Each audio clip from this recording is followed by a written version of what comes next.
Grandmother Jaji lived in a small house surrounded by a sea of green. Her sugarcane garden was the pride of the village. The stalks grew tall, thick, and bursting with juice that tasted like liquid sunlight. She had 10 grandchildren living with her. They were energetic, loud, and always hungry. But Jaji had one strict rule.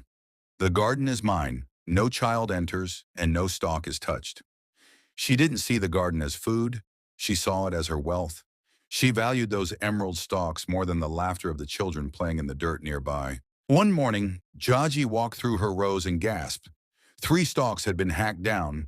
Shards of chewed fiber lay on the ground. Someone had stolen from her.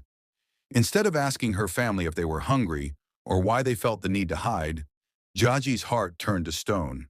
Anger replaced her love. "I will make them pay," she whispered to the wind. "I will show them that my garden is not a playground." For 3 days, Jaji worked in secret. She didn't play with the children. She didn't tell stories by the fire. She spent her hours digging deep, narrow holes between the sugarcane rows.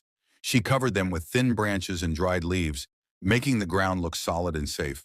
Her favorite granddaughter, 18-year-old Amina, noticed her grandmother's silence. Amina was the one who helped Jaji cook, the one who brushed Jaji's hair, and the one Jaji trusted most. Amina thought her grandmother was just tired, never imagining the danger hidden in the soil. That night, a heavy storm rolled in. The wind howled, and the rain turned the garden into a muddy maze. Amina realized that Jaji's favorite goat had broken loose and was heading straight for the forbidden plantation. Knowing how much her grandmother valued her possessions, Amina ran out into the dark to save the animal. She didn't want Jaji to wake up and find anything else lost. She ran into the garden, her feet slipping on the wet leaves. Jaji fell to her knees. The sugar cane towered over her, casting long, dark shadows. She had built a trap for a thief, but she had murdered her own heart. The wealth she guarded was useless now. She could have grown 1,000 more gardens, but she could never grow another Amina.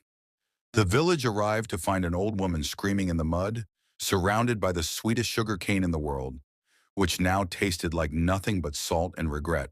The lesson: we must never value what we own more than who we love.